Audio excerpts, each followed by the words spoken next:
여러분, 경매로 어떤 아파트를 투자하고 싶냐고 물어보면 이런 대답이 굉장히 많아요. 그게 뭐냐면 싸게 사서 실거주도 하고 싶고 앞으로 더 많은 시세 차익도 생기는 그런 아파트. 그러니까 실거주하고 투자를 같이 할 수 있는 물건을 찾는 거죠. 실거주하고 투자로 접근할 때 입찰가 산정 방식이 약간씩 다르기 때문에 이런 부분을 물어보는데 한 번에 두 가지를 다 해결하고 싶은 거죠. 최근에 재건축 아파트 관련된 규제 완화 뉴스도 나오고 있는데, 물론 좀 아쉽다라고 생각하시는 분들도 있고, 이게 되냐 마냐, 언제 될 수 있냐, 뭐 이런 의견도 있지만, 그래도 아무것도 없는 것보다 좋은 거죠. 가능성은 있으니까요. 경매하는 이유가 실거주도 하면서 투자할 만한 그런 두 가지 조건을 다 충족할 수 있는 경매 물건을 오늘 얘기해 보려고 합니다.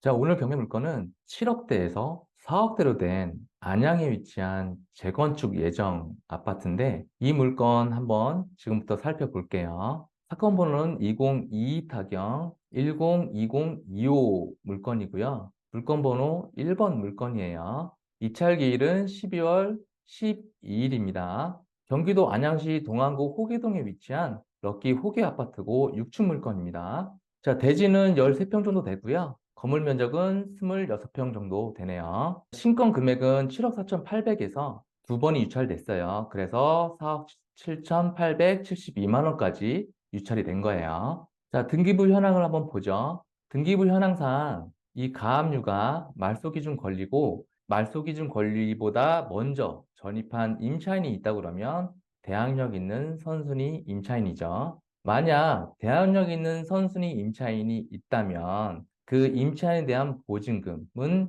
낙찰자가 인수를 하게 되니까 우리가 이 말소기준 권리를 잘 살펴보고 이보다 먼저 전입한 임차인이 있는지 그 이후에 전입을 한 임차인이 있는지 이게 가장 권리 분석 중에 기본이죠. 그러면 지금 임차인이 있는지 없는지 그걸 또 살펴봐야 되겠죠. 매각물건 명세서를 한번 볼게요. 우리가 경매를 할 때 이 매각물건 명세서를 굉장히 꼼꼼하게 살펴봐야 되는데 이 안에 임차인에 대한 정보들, 그 다음에 어떤 주의사항 이런 것들이 다 기재가 돼 있으니까 이 매각물건 명세서만 잘 봐도 우리가 실수하지 않을 수 있습니다. 자, 말소기준 권리는 아까 봤던 가압류인데 21년도 5월 6일이에요. 배당 요구 종기일은 22년도 8월 1일이네요. 자, 그러면 이 아파트에 선순위 임차인이 있는지 그거를 살펴봐야 되겠죠? 이 물건에 김땡땡 씨가 전입이 돼 있는데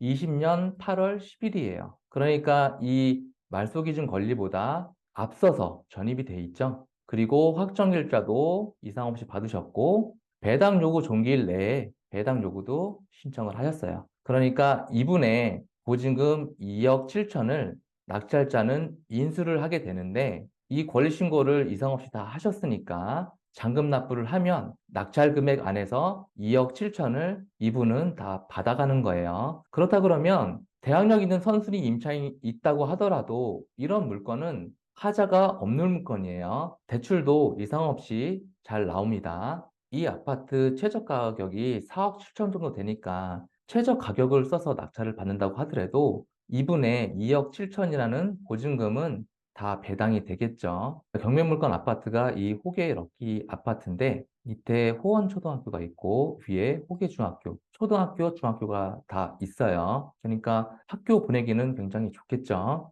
그리고 이 아파트 인근에 신축급 아파트가 있고 이 아파트는 내년 10월에 입주 예정이네요. 그러니까 인근에 구축 아파트들도 있지만 새 아파트하고 이제 입주가 시작되는 그런 아파트들이 같이 모여 있는 지역이에요. 이 아파트 인근에는 이렇게 버스 정류장도 굉장히 많습니다. 자, 이 해당 아파트에서 금정역까지는 도보로는 21분이에요. 버스를 타고 가면 한 16분 정도 걸려요. 완전히 역세권은 아니지만 그래도 금정역하고 범계역을 이용을 할 수 있는 거예요. 범계역까지는 도보로 거의 한 30분이 걸리잖아요. 그래서 여기서도 버스를 이렇게 타면 한 13분 정도? 그러니까 금정역하고 비슷하게 걸리거든요. 그러니까 금정역하고 범계역을 버스로 한 15분 내외로 다 이동할 수 있는 위치에 있습니다.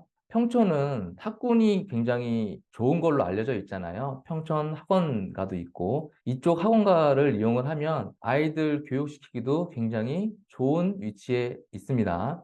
자, 그러면 해당 아파트 실거래하고 현재 호가를 살펴볼게요. 이 아파트는 794세대고요. 92년식이네요. 그러니까 이것도 한 30년이 넘어가는 아파트죠. 경매 물건은 이 30평짜리 아파트예요. 방 3개, 화장실 2개고요. 실거래가 어느 정도 됐는지 한번 볼게요. 23년도 9월에 3건이 거래가 됐는데 5억 중반에서 후반 이렇게 거래가 되고 있고 21년도 때 7억 넘게 거래가 된 이력이 있네요. 현재 매물을 보면 12층이 6억인데 이거는 새 안구예요. 그러니까 바로 입주가 안 되는 거죠. 바로 입주가 될 만한 물건이 이 다음 물건 12층짜리 6억 2천입니다. 그리고 12층도 6억 5천이 있는데 얘는 올 수리가 된 거네요. 그 다음에 7억대 물건들이 있는데 다 올 수리가 되어 있어요. 근데 여기에 보면 2030 재건축 예정 구역이고 예비 안전진단 통과가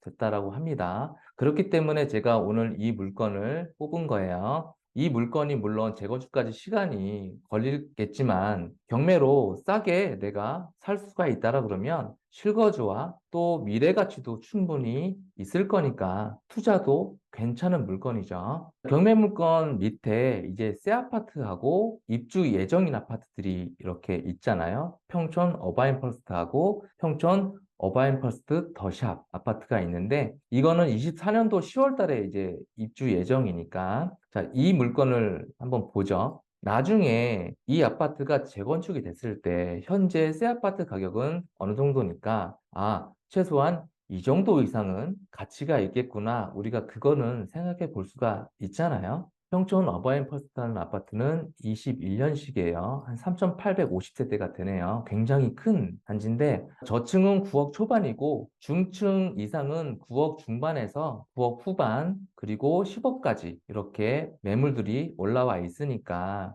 경매 물건이 나중에 재건축이 된다 그러면 이거보다 더 큰 가치가 나갈 수 있다라고 생각을 해볼 수 있겠죠. 지금 이 아파트도 10억이니까 전세도 체크를 해봐야 되겠죠. 전세 가격이 지금 어떻게 움직이고 있고 거래는 얼마나 많이 되고 있는지 낙찰을 받고 나서 바로 입주를 못 하더라도 일단은 전세 투자를 해놓고 나중에 또 입주를 하면 되니까 그러면 내 투자금이 어느 정도 들어가겠다 이런 것들을 우리가 생각해 볼 수가 있을 거니까요. 전세는 꾸준하게 거래가 되고 있는 걸로 보이고 2억 후반, 3억 초반 정도에서 초중반으로 전세가 맞춰지고 있는 것 같아요. 그러면 일반 매물도 지금 어느 정도의 전세가 나와 있는지 그것도 우리가 한번 봐야겠죠? 자, 이 아파트 지금 전세는 4층이 3억 1천, 그다음에 뭐 중층이 3억 2천, 3억 4천, 3억 5천, 몰수리 된 게 3억 5천이네요.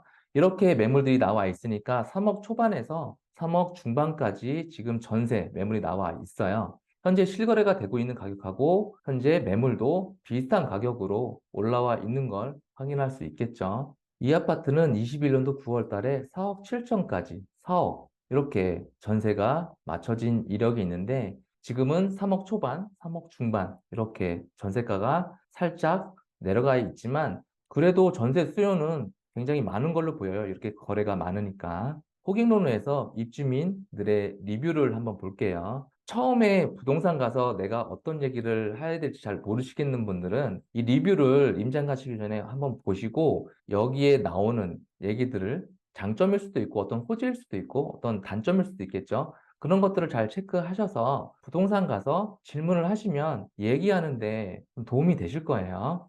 이 단지 입주민들은 GTX-C에 대한 기대가 분명히 있죠. 그리고 재건축 추진을 위한 정민 안전진단 용역 공고를 올렸다고 합니다. 이 부분 분명히 큰 기대를 가지고 계실 거예요. 긍정적인 도보로 이동이 가능하고 인근에 회사들도 많이 있거든요. 유통단지도 있고 그리고 이런 새 아파트들이 지금 생기고 있고 실제 생겼고 그러면 점점 입지는 더 좋아지겠죠. 인프라도 더 좋아지고 이렇게 재건축 예비 안전진단 통과가 됐다는 현수막도 걸려져 있죠. 그럼 이 물건 내가 어느 정도의 돈이 들어가고 얼마의 수익을 낼 수 있는지 이런 부분도 우리가 살펴보면 좋겠죠. 매매 시세는 보적으로 6억 5천 정도 잡았고요. 전세는 한 3억 2천 잡았어요. 월세 같은 경우는 지금 매물이 보니까 1억에 한 90만 원 정도 이렇게 돼 있더라고요. 이전비는 취등록세 포함해서 법무사 비용까지 해서 한 2% 정도 잡았고 대출 이자는 6% 정도 잡았어요. 근데 만약에 이제 미납관리비나 어떤 명도비, 수리를 하게 된다면 그런 수리비들, 기타 비용, 금융 비용일 수도 있겠죠. 이런 것들은 제가 포함은 안 시켰습니다. 만약에 내가 최저가 정도로 입찰을 해서 낙찰을 받으면 무주택자는 대출이 한 80% 정도 나오니까 대출은 한 3억 8천 정도 나올 거고 실제 내 돈은 한 1억 5백 정도 들어가는 거예요. 이전비가 한 957만 원 정도 나오니까요. 그러면 한 달에 이자가 한 190만 원 정도 나오네요. 근데 이 물건은 월세로 투자하시면 안 되는 게 물론 월세로 해서 보증금 1억을 받으면 실제 내 투자금이 다 회수가 돼요. 심지어 500만 원이 남거든요. 그런데 월세를 받고 이자를 내면 마이너스예요. 그러니까 이거는 내가 전세를 놓든 아니면 실제 들어가서 살든 그리고 앞으로 재건축에 대한 이슈가 있으니까 미래 가치를 더 보는 투자가 되는 거지 월세 투자용으로는 아니라고 생각을 합니다. 자, 그래서 이 입찰 가격에 따라서 내 순시세 차익이 좀 달라질 거고요. 그 다음에 이 이전비, 그 다음에 이 대출, 원금들, 그에 따른 이자 이렇게 달라지니까 내가 이 물건으로 어느 정도의 수익을 내면 좋겠다라고 생각을 하시고 그러면 내 돈이 어느 정도 들어가겠구나 이렇게 한번 계산을 해보셔서 입찰가를 정하셨으면 좋겠습니다.